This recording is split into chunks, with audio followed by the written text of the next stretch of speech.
Welcome back, folks, to Streets of Rage here on the Heavy Bass X channel. I remembered I have an LP, please. This one. And with funky, fresh beats. Indeed, funky, fresh beats with a bat. And remember, this is a new area, by the way. We're out of the street, so technically we're at the beach. I think we're at a lake. I'm gonna go with a lake, because I have seen a lakeside view. And the lake beach. Thank you. Awesome place to go to.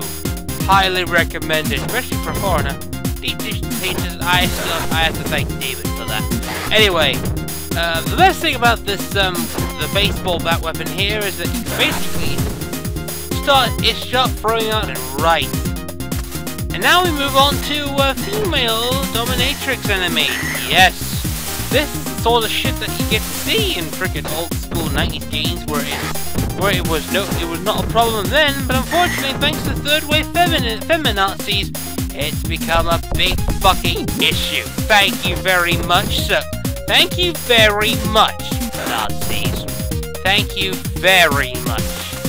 By the way, third world feminism is just basically cha-ching in my books. Very thinly disguised cha-ching. With political rant out of the way, basically what you just have to do here is to basically wait till you get the steel pipe. Nothing spells automatic what the fuck mass slaughter than a steel pipe. Believe me, it helps. And if you think these enemies would give a shit about you, you are sadly mistaken. By the way, those are crabs. Not the kind you're seeing, just crabs. Anyway, just remember, you can, technically, if you can predict the pattern of the gray-shirted ninjas, you can stop them from attacking. I would, at this moment, save your special attack for when you have the need to use it. So, keep smacking at those slugs and criminals, because believe me, they ain't gonna give a shit about you. You shouldn't give a shit about them.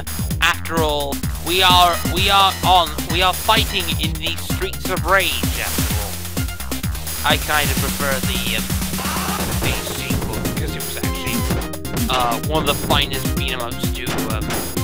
Well, it may not be one of the best beat 'em ups. Has got one of the best beat 'em up official soundtracks though. Mother of God.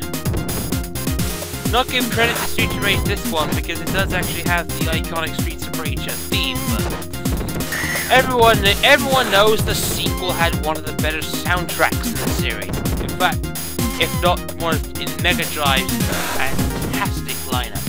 Anyway, I believe a boss is coming. Yes, he is, and it is of course our boss is the Ultimate Warrior. Oh shit! We're gonna be taking on the ghost of the Ultimate Warrior.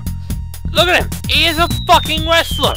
In the services of freaking, working for the services of thingamajiggy. Anyway, I had to die there, sadly, but it's the benefit of dying. It replenishes your special meter. And if you do that, you can actually, use this fact to, beat the bosses. So, all you can just do then is just, time when he decides to jump. Basically, you need the fucker in the face, and then that's the end of the level. And that's what we call a cheat tactic. I don't care. I want to win this game by hook, crook, or whatever the fuck I want to. Shame the level's about 4 minutes. Moving on from the beach, we're moving on up into a bridge. This place gets revisited in the sequel. Anyway. This is where more dangerous enemies now begin to come off. You see the green enemies? Well, they're the upgrades to the red enemies, to the blue enemies, to the blue common thugs. Let's see, we have black outfit wearing dominatrixes. They're upgrades to the red ones. And as you progress, and if you progress to the levels, the enemies get harder and you have to hit them harder. Etc. It's just like, you know, one of those buffer difficulty things, so... you just have to just keep beating up. Okay. just pretty much carry on for the way things are going right at the moment. Needs a guy in the face. Axel is pretty much a good, well-known character. Oh, there is still a yellow shirt. And at this point, you're probably strong enough to take him down, so go ahead and do so. And also, they got the blue shirts. The blue shirts will stop appearing less, they'll have more enemies, so... You have a new item, which is a pepper spray, which what it does is essentially it just mobilizes an enemy, allowing you to get a free hit. Very handy. Also, note there are pitfalls here. Pitfalls are a common way, or basically a Mega Drive way, of getting rid of enemies. Very, very useful and somewhat of a cheap trick. But it works. Oh, believe me, it works. And that's how you do it. You don't suffer gravity, you just throw them down the pit, and technically that counts as a kill. That will count as a kill. I just like abusing the fact that I has a flying knee, and technically it does do a decent amount of damage. Remember this. Save up your specials, because I get to do that. And believe me, this game doesn't give us too much gender problems. We've never had, no one had, and now we get introduced a brand new enemy. Well, not exactly new enemy.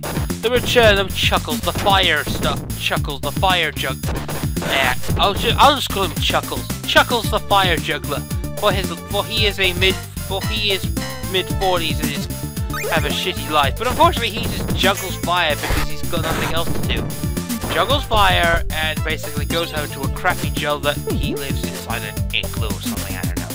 Or basically a well-conditioned apartment. Being a thug's not easy. You have to have 2 jobs. I can't believe I actually made a character. I think Chuckles the fire juggler is going to be a thing from now on. I agree. I like that. Poor Chuckles the fire juggler. All he wanted to do was to get a decent wage. But all he does is juggle up fire torches all the time. And that burns his hands. Do you know how difficult it is to get burns off things? Very difficult, actually. And now you got more tactics coming up. Watch out for the tactics that the thugs tend to use. This tactic is an arsehole technique. It's commonly used in sequels and stuff. They never know if they will charge at you when you do that. It will dish out damage. A lot more damage than their fist attacks. It's a lot more effective how the thugs actually stay threatening. They didn't do it originally, but they actually kind of adapt to your strategy. See, when the thing gets to, when you progress in this game, and I do mean progress, the computer will start throwing out new tactics. And we're gonna keep going. It's a beat 'em up. There's nothing else you can bloody say. I mean, I already felt bad for hitting poor Charles. No, his name was Chuckles. What was his name? What was the fire juggler's name? Chuckles? Yeah, Chuckles the fire juggler. And you just pretty much take advantage of that one. Okay, it is boss time. Boss time number 4 is, of course, great beast, the fire breathers. These are very dangerous enemies. They come back in sequels as mid bosses or tougher enemies, but you do have to. There is a flaw in their strategy. If you approach them from behind, but then pound them from the front, they will actually stop. No, literally, they will. All you have to do is just time their position correctly, and then just hit them like so. That is the end of that. Boss defeated. We've actually completed. We're actually halfway there now. So stay tuned for the next half of the game when we move on to round 5. See you in a bit.